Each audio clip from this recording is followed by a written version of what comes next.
एक बार असुरों ने इंद्रपुरी को घेर लिया। उनके पास बड़ी सुसज्जित सेना थी। हर प्रकार के हथियारों से सज्जित होकर उन्होंने युद्ध के लिए इंद्रदेव को ललकारा। हमारा युद्ध में सामना करो और यदि हमसे डरते हो तो हार स्वीकार कर इंद्रपुरी हमारे हवाले करो। विशाल असुर सेना को देख महाप्रतापी इंद्र कांप उठे और सोचने लगे कि बहुसंख्यक शत्रु के सामने मुट्ठी भर देवता भला क्या कर सकेंगे।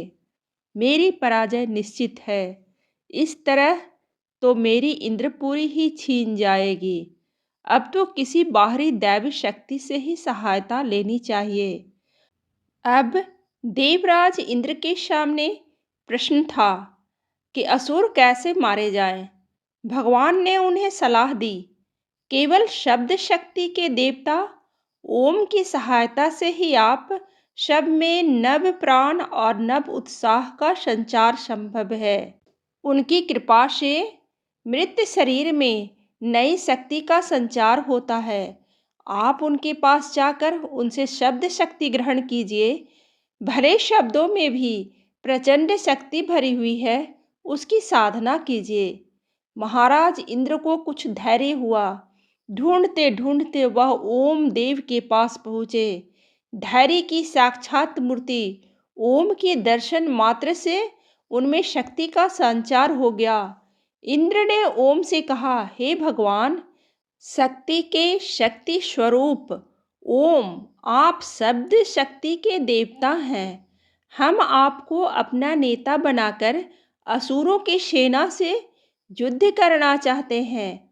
आपके नाम के स्मरण मात्र से हम देवताओं में नई शक्ति और नई स्फूर्ति आएगी। आपके नाम के प्रत्येक स्वर में प्रचंड शक्ति भरी हुई है। इस संकट के समय में हमारे नेत्र आप पर लगे हुए हैं। हे स्वर देवता, हमारी सहायता कीजिए। ओम सोचते रहे। देवताओं पर बड़ा संकट था। उन्हें वीरता, साहस, धैर्य, उत्साहवर्धक शब्दों की आवश्यकता थी। उन्हें देवताओं पर दया आ गई और वह निम्न शर्त पर देवताओं को सहायता देने को तैयार हो गए। मेरे नाम का उच्चारण सबसे पहले किया जाए। यदि कोई ब्राह्मण मेरा नाम लिए बिना वेद पाठ करते तो वह देवताओं द्वारा स्वीकार न किया जाए। चूँकि ओम के बिना असुर जीते नहीं जा सकते थे, अतः देवताओं ने उनकी यह शर्त मान ली।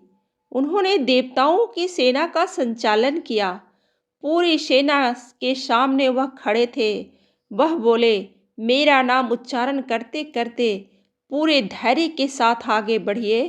आप अपनी शक्ति को पहचान लीजिए। आप में दैवी शक्तियाँ सो रही हैं।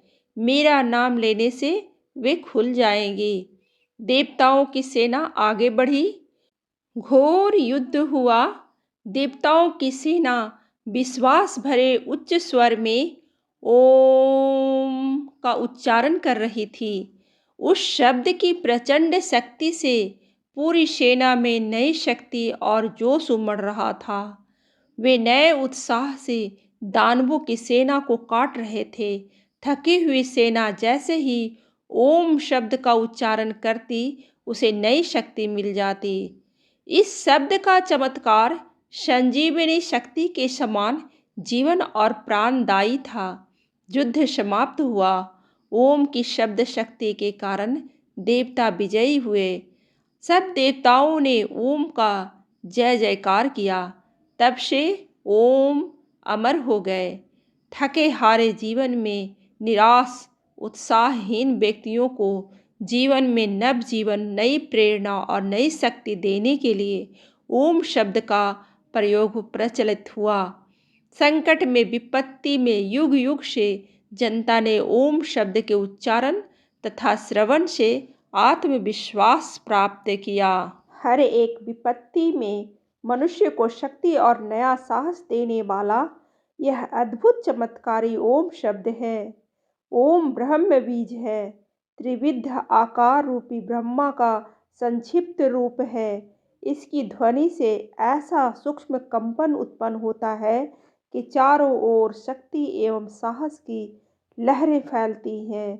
अतः दिन में कई बार इसका प्रयोग करने से, बच्चों के नाम के रूप में इसे रख लेने से दैवी शक्ति का प्रादुर्भाव होता है। कहानी अच्छी लगे तो लाइक जरूर करें और ऐसी ही कहानी सुनने के लिए सब्सक्राइब बटन दबाइए।